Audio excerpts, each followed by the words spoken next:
Halo Jebret Tim. Ada sesuatu yang lagi rame nih. Lu harus kasih dia kesempatan lagi. Di atas kertas lo semuanya harusnya menang. Ada bahasan yang paling ditunggu-tunggu. Satu kaki Madrid sudah ada di final Copa del Rey, tapi kemenangan atas Real Sociedad harus memakan korban yang memperpanjang daftar cedera anak asuh Pak D. Carlo Ancelotti.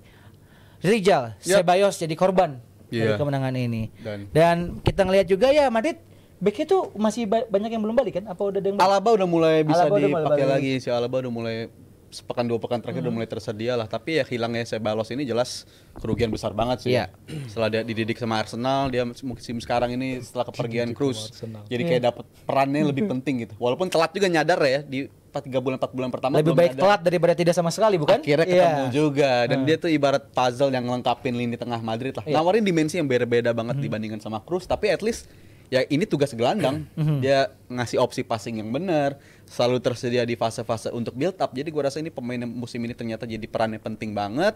Tapi ya apesnya cederanya ternyata yang tadinya dikira ini bakal ringan dong, ternyata 2 bulan ya. Waduh, 2 bulan dia bakal absen, yang mana laga-laga 2 bulan ke depan justru gua rasa malah make or break bagi Madrid gitu. Karena make or break dalam artian persaingan di Liga, persaingan untuk leg kedua, dan juga Champions League pastinya. Lawan dia langsung yang berat. Jadi menurut gue ini kehilangan yang besar banget seorang Ceballos, karena penggantinya pun yang ini lagi ditampilin juga Modric. Masih oke permainannya, tapi bukan untuk 2 pertandingan berturut-turut gitu. Iya, umur udah Lu tidak bisa ngasih dia 90 bohong. menit satu pertandingan, tapi di game selanjutnya lu nggak mungkin ngasih dia 90 menit lagi. Iya, Dan betul. itu terbukti banyak banget di pertandingan di musim ini. Modric itu nggak dikasih menit sebanyak itu juga. Jadi ini kerugian yang besar banget bagi Madrid sih. Oke, Ceballos. Gue setuju bahwa ini adalah salah satu musim terbaik bagi Ceballos. Benar-benar menunjukkan dia bagus. Mungkin nggak sebagus yang Rizal bilang, cuman dia adalah right player at the right time buat Madrid saat ini, and the right spot di midfield. Dimana Madrid pun kan nggak yang sering-sering juga. Ini seperti Liverpool zaman musim terakhirnya Klopp. Lebih banyak directnya. Kayak waktu game lawan Barcelona, dimana dari belakang, direct ke depan itu tuh di Liga Champions juga di lawan City sering banget nge-bypass midfield, terus ke depan, ke Mbappe, ke siapapun di sayap itulah, Rodrigo, you name it. Nah, peran midfield sekarang di Madrid adalah sebagai pemantul atau sebagai begitu ada second ball dia mendapatkan bola dulu, baru diberikan kepada 4 pemain rajin di depan. Nah, Ceballos termasuk bersama Valverde juga pemain yang juga cukup bagus dalam fungsi itu, dalam tugas itu gitu. Jadi sayang banget, dan kabarnya Zal lebih dari 2 bulan bahkan Zal, lebih bad news banget. Bare minimumnya dari 2 Iya, bulan. 2 bulan tuh sangat amat minim, bahkan lebih lama dari 2 bulan. Dan buat gua ini adalah kabar yang buruk untuk Madrid, karena Madrid saat ini nggak butuh kualitas di tengah, tapi butuh banyak orang di tengah gitu. Jadi untuk week in week out gantian Ya ini tipis butuh. lah skuadnya Madrid ya. Nah, Bisa dikatakan banyak yang cedera juga. dan beruntungnya juga Alaba cedera. Alaba balik. Alaba balik dari cedera. Gua paling nggak pengen doain pemain cedera. Cuman beruntungnya Alaba balik dari cedera. Artinya pemain kayak Tchouaméni, Bisa balik ke tengah. Kamavinga itu bisa keluar dari back, justru maju ke posisi aslinya itu di midfield. Nah, jadi di tengah nanti bisa ganti-gantian tuh Valverde, Ceballos, Tchouaméni, Kamavinga itu bisa balik lagi ke posisi aslinya untuk nemenin Bellingham sebagai nomor 10. Jadi kalau di Spanyol emang pembahasannya lagi sekarang karena si Ceballos cedera ini, Real Madrid kehilangan bukan hanya kuantitas tapi juga kualitas, karena numbersnya Ceballos tuh bagus banget di La Liga ya, 95% umpan sukses, 66 duels won, dan 14 kali create chances. Jadi dia berperan terhadap permainan tim bukan hanya dalam sisi transisi menyerang, directness mencari pengganti bola-bola direct seperti yang Cruz punya waktu itu, tapi dia juga bisa defense. Angka defense-nya di lini tengah bagus sekali. Dan si Real Madrid dan Ancelotti kini itu dikatakan hanya punya 14 pemain core, 14 pemain inti yang harus dirotasi untuk menghadapi pertandingan-pertandingan yang akan berat juga. Iya. Sehingga kehadiran Ceballos ini tadinya juga udah melengkapi tim ini in such a way sehingga si Valverde bisa nambal di bek kanan.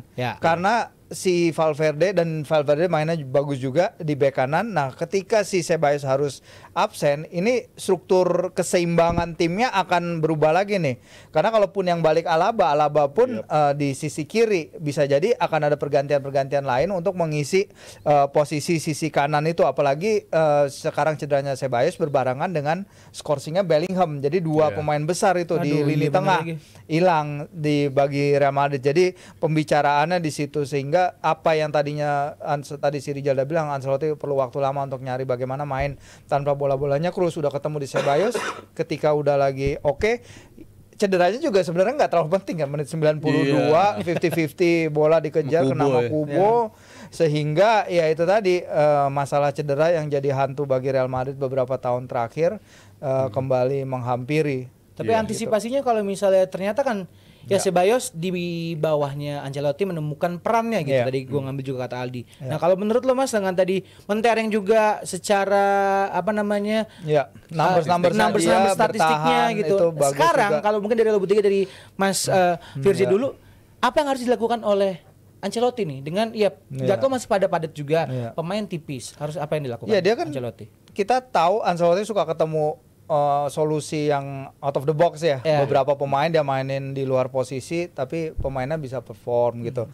Nah, sekarang yang menarik emang melihat mungkin nggak sama posisinya terlalu banyak, tapi ada Güler gimana nih ke depannya, karena Arda itu developmentnya nggak sebagus yang diharapkan banyak fans. Walaupun awal dia datang terlalu kurus. Dia katanya harus mengembangkan hingga 5 kg massa otot, tapi kemudian dia juga cedera, sehingga banyak hal yang terjadi, terutama menit bermainnya Güler sekarang kalau dibandingin dengan pemain-pemain yang bisa dikatakan bukan starter pun ya. Sekarang Güler hanya main 1051 menit nih dari 28 pertandingan musim ini. Dibandingkan dengan Rodrigo punya 2300 menit. Brahim Diaz yang nggak starter itu pun punya hampir 1.500 menit. Raul Asensio pun melebihi dia di 1.700 menit. Jadi perkembangan pemain kayak gini yang sebenarnya dibicarakan di Spanyol sana, bahwa ya pemain yang tadinya punya bintang besar main bagus di Euro harus berbicara di Real Madrid, tapi ya memang masih struggling. Jadi ya mungkin pemain kayak dia bisa lebih ditingkatkan. Atau mungkin Ancelotti bisa ngelakuin cara kayak dia nemuin Ceballos di musim ini gitu. Itu kan juga cukup ajaib-ajaib juga cara-cara yang dia lakukan. Nyoba-nyoba dari 4-3-3 ternyata nggak cocok, switch ke 4-4-2 ternyata bisa ngasih angin segar buat mereka. Jadi gua rasa ini pelatih yang selalu bisa nemuin cara untuk bisa ngembangin timnya lagi di situasi-situasi sulit. Berarti kalau Ancelotti itu bukan, kalau gue ngambil dari kata-kata tadi, dia bukan sosok pelatih yang punya filosofi, misal let's say gitu, kalau gue ngambil Amorim gitu ya udah 3-4-3-nya gitu, atau tetap dengan terus-terus. Nah, kalau misalnya Ancelotti itu menurut lo pelatih yang emang adaptif. Karena menurut gue Arne Slot pun juga seperti itu. Adaptif. Dia tuh bisa, kayak gue mesti mainin agak gini agak gitu deh. Cuman kalau misalnya Amorim kan 3-4-3 tapi somehow jadi 5-3-2 atau 5-4-1. Nah, lu sebenarnya kenapa ke Amorim? Nah, karena kan gue empat pemenang Liga Champions dengan Amorim. Dalam artian gini, bukan lagi dari prestasi, cuman bagaimana ketika ketemu situasi lo pemain lo lagi kurang, lagi butuh penyesuaian, Ancelotti bisa ngelakuin dan itu yang selalu dilakuin sama Ancelotti bertahun-tahun. Dan musim ini gua rasa walaupun kehilangan Ceballos ini bakal mahal banget sih ya, tapi gua bisa jadi jawabannya nggak jauh dari Jude Bellingham sendiri. Karena Jude Bellingham ketika Kroos pindah pun juga di awal dia dicoba, walaupun hasilnya nggak terlalu bagus ya. Di periode Agustus, September, Oktober itu dia dimainin sebagai gelandang, emang nggak terlalu bagus secara tim. Tapi bisa jadi ini dicoba lagi karena Bellingham secara all around menurut gue cukup bisa menjawab hal itu. Jadi tugas besar menanti untuk Jude Bellingham, dan Ancelotti biasanya selalu punya solusi. Jadi gue harap solusinya di sini. Sebenarnya kenapa dibandingin sama Amorim, karena Amorim juga mainin pemain di luar posisi. Tapi jadinya kayak bus nabrak tiang listrik. Bedanya di situ. Kata-kata hari ini bus nabrak tiang listrik ya. Sebesar-besarnya rasa ngefans gue sama Ancelotti dengan title yang tadi mungkin lu lebih paham berapa gelar Ancelotti, dibawa ke MU sekarang. Kelihatan Ancelotti nih dibawa ke MU sekarang, tetap nggak bisa nyelamatin MU. Nggak bisa, karena yang harus keluar Tetep adalah nggak bisa. Glazers ya. Jadi gitu, pokoknya intinya adalah kalau kita ngomongin Madrid, memang fans Madrid harus bisa bersabar-sabar, harus bisa lebih deg-degan juga. Tapi gue yakin mentalitas dari anak asuh Carlo Ancelotti itu benar-benar menurut gue, wah luar biasa. Dan yang paling luar biasa lagi adalah kalau kita ngomongin ada satu pemain muda, tadi Mas Firzi juga sudah sempat nge-mention soal Arda Güler. Gue sedikit keluar dari Madrid, ini ada Echeverri yang baru juga Kayak terlalu awal kita bahas dia ya. Iya. Tapi gue pengen tahu nih sebenarnya dari di World Cup kemarin di Indonesia. Iya. Kita ngomonginnya nggak usah nanti dia gimana di City ya. Cuman setelah track record kemarin di World Cup kelompok umur gitu ya. Apakah dia bisa jadi Alvarez jilid 2? Nah, mungkin dari Aldi dulu deh. Coba Alvarez jilid 2. Nyebutnya gimana sih nama pemain ini? Echeverri. Dia masih nothing. Masih nothing benar. Dia masih hijau, dia masih on the track untuk masuk ke sebuah sistem Pep yang rigid yang luar biasa. Luar biasa keren gitu loh. Jadi buat gua dia masih terlalu early buat masuk ke perbincangan. Cuman ya kalau kita proyeksi lah, kita ngomongin proyeksi konteksnya. Kalau untuk bandingin sama Alvarez jelas beda banget. Betul. Dia lebih belum pada provennya juga. Satu itu, kedua beda karakter juga, dia lebih yang elegan, dia lebih yang fokus ke passing. Sementara kalau si Alvarez emang dia fokus in the box, dia versatile, bisa dijadiin striker nurut, dijadiin sayap nurut. Dia kan Alvarez itu adalah prototipe pemain yang sangat amat gue suka. Jadi ngaruh banget ya pas dia cabut dari City nih, berasa banget menyayangkan kan, berasa ya. bangan kan. Dan saat dia di Atletico pun luar biasa juga kan. Jadi ya Alvarez ya dia proven dia kalau dibandingin sama Echeverri ya. Apakah Belum, the next ya gue setuju belum. Cuman ya gue pengen lihat Pep seragu-ragunya gue sama Kusanov. Kusanov. Ternyata boleh nih pemain gitu. Iya. Demam panggung Bang yang kemarin itu demam panggung ya. Kayak ulang Yang butuh waktu. Ternyata kan emang butuh waktu, nggak bisa langsung jadi awal langsung proven, terbukti kan bener. Nah, si Aca-Aca ini, gue sih yakin Pep pasti suka sama dia karena dia punya alasan, dia punya World Cup yang bagus juga kemarin di Indonesia. Ya artinya bahwa ya gue masih nunggu lah, masih butuh. Dan sama seperti pemain di Indonesia juga, kalau pemain semuda itu mendapatkan spotlight sebesar itu lebih besar ke arah jeleknya dibanding ke arah bagusnya. Ya, karena lebih banyak angin goyangnya lah ya. Exactly. Jadi biarkan dia berkembang dulu lah. Dia di tim kayak City dengan pelatih kayak Pep, jadi buat gua luar biasa. Ya, kita nonton pertandingan dia 3 kali jadi ya kalau gua ya. Dia di Jis yang dia nyetak hat-trick lawan Brazil. Ketika Argentina Brazil 3-0 waktu itu. Di Jis dia nyetak 3 golnya, dia jadi pemain Argentina pertama di semua age kategori yang bisa nyetak hat-trick lawan Brazil itu sejak tahun 50 apa 60-an. Pokoknya prestasi luar biasa tuh, mainnya luar biasa. Abis itu Argentina Jerman itu salah satu laga terbaik yang pernah gua tonton tuh di Solo waktu itu tuh keren banget dari semua age group ini. Salah satu pertandingan oke dia perform, tapi emang dia nggak perform ketika Argentina ketemu Mali kan. Mali Mali itu benar-benar 3-0 kejutan lah. Kejutan banget. Tapi kita lihat pemain yang 2 tahun lalu masih main di Piala Dunia U17 bisa dapat transfer luar biasa itu ya ke Manchester City. Dan akhirnya diakselerasi kan karena tadinya ada pembicaraan dia dilempar dulu ke Girona, dia belajar dulu ke Girona, ke CFG City Football Group.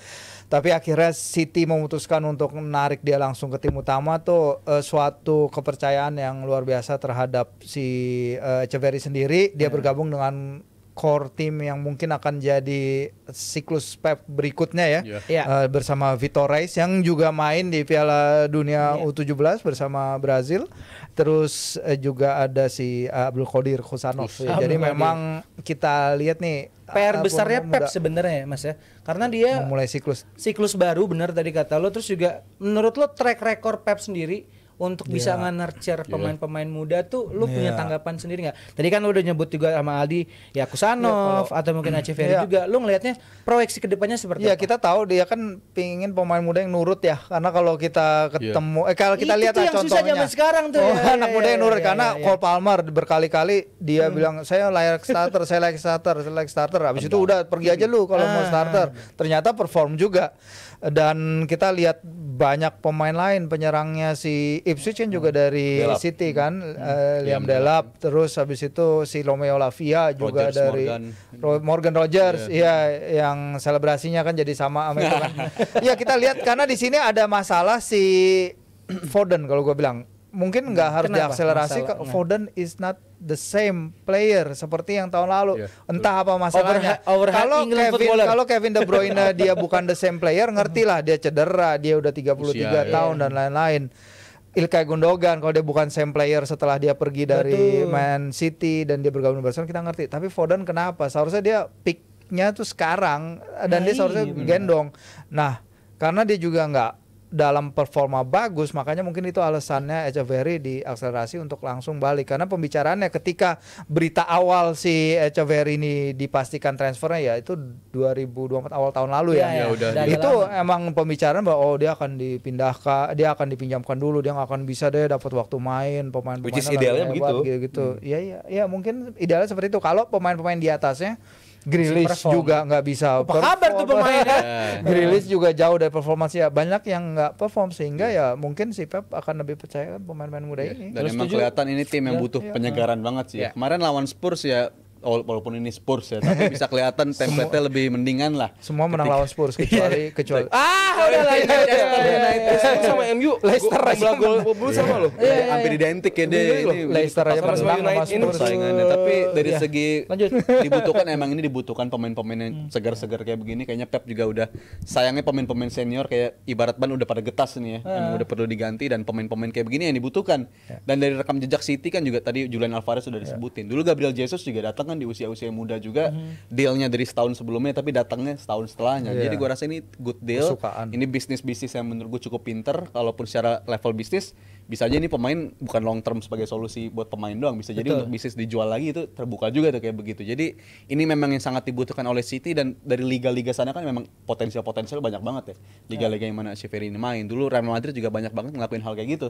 Datengin Endrick, datengin Rodrigo, datengin Vinicius, ternyata itu investasi yang bisa menjanjikan di masa depan. Jadi gue rasa Apakah City ngelakuin cara seperti itu dan menurut gue ideal untuk sekarang. Manchester City juga bisa mendapatkan investasi yang oke, yang tidak bodong. Coba kalau fans City lagi nonton episode ini silakan langsung komen-komen di kolom komentar. Sambil gue pengen ingetin lagi di akhir pekan ini, di weekend ini, di awal-awal puasa ini ada Jebret Talks ya CEO barengan sama pelatih timnas amputasi bernama Coach Bayu Guntoro yang baru aja pulang sebagai runner up Piala Asia. Jadi kalau pengen tahu lengkapnya langsung cek di Jebret Media TV.